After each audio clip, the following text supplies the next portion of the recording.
George Baldock and Ender Stevens, are they back in training yet? Yes, they are. Ender was on the bench midweek, and he's worked this week. And George has trained yesterday, and he'll train today. And if he comes through that, then he'll be on the train. I think we are. I think we're on the train this week. The train down to London, down to St Pancras. That used to be a really terrible train station, didn't it? Am I allowed to do stuff like this? Talk about train stations? Why not? Treat yourself. Because St Pancras, when I was a kid, it was an absolute, as you can imagine, little boozer at the end where loads of people were just sat outside, absolutely smashed. But now, spent a load of money on it, and why not? Why not look after the people in the north? First class train down as well, Chris. I'm not sure it's first class, Adam. Sheffield United, mate. Just a couple of updates on your longer term absentees, because we don't ask for a while. Sander Berger and Jack O'Connell, how are they getting on? Yeah, as I said, Jack's had a couple of issues which we knew that would be the case. And Xander working extremely hard. Both the boys, as you imagine, they've got brilliant attitudes. They all want to be out there fighting for the teammates. They all want to be out there on the grass. They all want to be part of it. But obviously, it's dictated by medical department and people more qualified for me. If it was me, I'd try and get them out there. You know that. And but not to be at the moment. But welcome back straight away. Into a group that knows how important these two players are. Your reaction to the cup draw in the week? Did you see the Chelsea Barnsley game? Yeah, I did. Yeah, all of a sudden I became a huge Barnsley fan. Came very close, didn't they? They did. They give it a right go. It was a difficult evening for Chelsea. The wicket wasn't the best, and the old leveller for that one, and. I was impressed by Barnsley, and they run them close. But as we talk about, big moments that the teams that are not expected to win need to take to make it interesting, and unfortunately they didn't get those breaks or take those particular moments. And I'm not saying for any 1 minute that. If Barnsley had got through to the quarter-final, that would have been a straightforward tie for us. But as I said, I'd rather have travelled up the road for 10 minutes than go to Chelsea. But I think that we all understand that when you get deep into the competition, and I think you've seen this season as well. One team outside the Premier League, and the majority taking us and Bournemouth away, a top Premier League side. So it was always going to be the odds were that you're always going to pull a difficult one out, and we have done. But we're excited about it, and we can go and enjoy it. I was going to ask about Jayden Bogle. More praise in the week for another performance. Is his sort of fearless attitude and his confidence being infectious around the group? Yeah, I think I don't think I've never seen. I've managed and I've seen a lot of players, and I've managed a lot of teams that have played fair football. I don't think that we've played fair football all season. Is there a touch of lack of belief and confidence, whether to take a risk and reward and play with that freedom and momentum that comes with a team that wins games of football and is on the front foot? No, understandably so. But I've never really seen a fear in players that they've not wanted to get on the ball and hide. It's my biggest thing in football. As soon as you do that in any walk of any game of football, at any level, you're down to 10, you're down to 9, you're down to 8. That makes it really difficult to get performance and to get a result, and I've never really seen that. I've seen players that, I think you look back at it, and I think when we analyse this season and reflect on the season, I think it's only right to reflect, as I've said before, at the end of the season, you'll have seen players that have been out of form, and that for me at times has been a struggle to accept and understand, but it happens. Big players that have not played to the best of their ability where they did previously, and obviously that affects everybody. But they're getting back on that.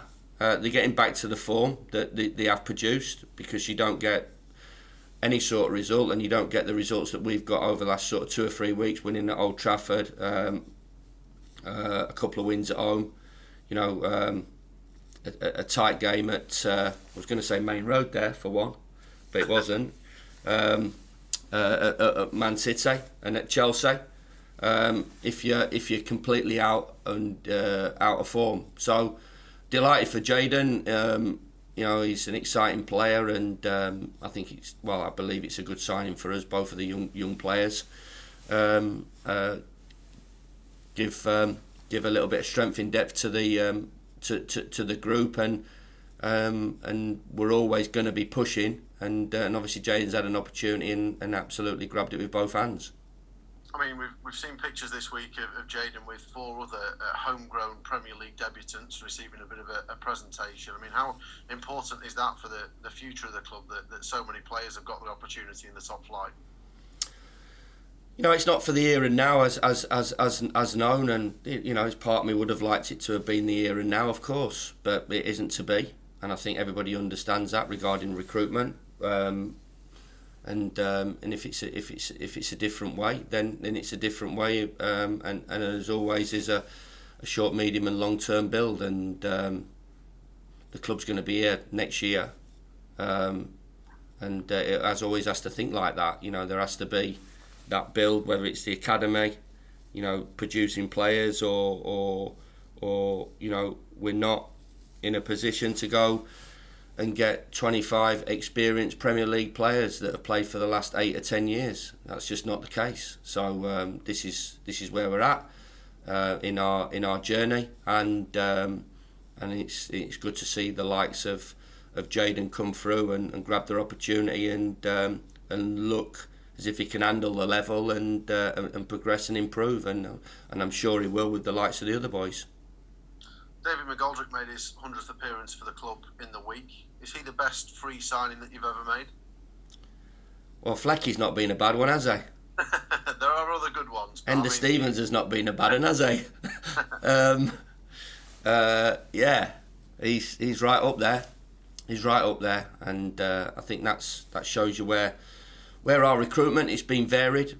You know, over my period, there's punts been made. There's punts that I've taken that have not come off, and there's some punts that have come off in conjunction with the player's attitude and the ability, and you know, I've got nothing but complete admiration and respect for David, not just as a player but as a person. The way he handles himself, his manner, his personality around the place, regarding if he's playing or not. And what he's produced for the football club, and I think that all Sheffield United fans will recognise that. For him to go through the period that he did last year and not score, and the backing and the reaction that he got, I've got to say I don't like personal criticism. I really don't, and I think it's cheap. And these boys pull on a shirt, and they come to this football club. They sign for this football club because they believe it's the best option for them. Not from a financial point of view, from an improvement point of view, from a career point of view. And I really don't like scapegoats. I think it's cheap. I think it's lazy. And I think proper football people that really love the club and support the club are not into it, and I'm certainly not into it. But from David's point of view, you know, his performances last year, and how he went about his business, got, you know, the reaction it did from the supporters, and I think he recognises that, and delighted that he's still here and enjoying playing for this football club, which I know how much he does, and enjoying playing in the Premier League. How positive an example is he to others at the club? Not just at the club though, but to others in wider football of what can be achieved with a good attitude like David's got. Yeah, I mean, he's always had talent, he's always had ability. I think everybody will know that. I mean, I spoke to Harry Bassett about him when he was at Southampton as a young kid, so I think David's always come with an ability, but with experience, he puts it all together. He's had a few injury issues that he's overcome, and he's found a home, and he's a great example to players here If he's not in the team, he gets on with it. If he's in the team, he gets on with it and gives his best, which they all do. It might not look at times, and as I said, I'm not so sure that I'm going to be playing players that with my track record here and what my drivers are, that don't want to be here, and don't want to play for the football club and don't want to give it a go. And certainly David, is a player that wants to be here, and has give it a right go, and enjoying working with him. And as I said, a great example. They're in the mix for the top 4 this season, West Ham at the moment. Just how impressed have you been with the progress that they've made? Yeah, like you said, Adam, just tight games, isn't it? The tight games that we had last year with them, both games. And this is an experienced, established Premier League side that had a struggle last year, but have made a couple of signings, kept everybody fit. I mean, I know they've got a few injury issues for Monday night, but genuinely their players have been in form and kept them fit. That's a familiar story, isn't it? And one that we can relate to. And when top players or players don't play to the form that they can play at and produce, and you get a few injuries and a few disruptions to your side, then it affects it. But still tight games, as they were on the receiving end of tight games, as we have been.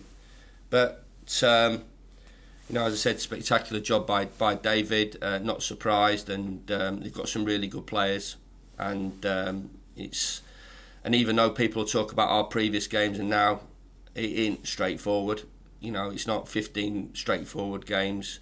There's some really tough opponents in front of us, some tough challenges ahead of us, and ones that we know we have to go and win games of football in. I mean, you've talked about criticism for players. It's not too long since David Moyes was having plenty of criticism from his own fans. I mean, can you quite believe the reaction that he got, and that he wasn't given the time, as he has now, to show what he's all about? Not on his track record. If you see his CV and you talk to people in the game what they feel about him, what job he has done for every club he's been, it maybe have not gone right for him at one or two clubs, but if you look through his track record of being a manager, where he has been, what he's done to clubs, and how he's managed, and the success he has, relative success. He's been nothing but a success in my eyes. But it is the world that we live in. As I said, there's instant judgment, and something that we all have to deal with, whether we're managers or players. That all of a sudden the best thing that ever happened, and then you haven't got a clue. And I think that's important for us in the game to keep that balance.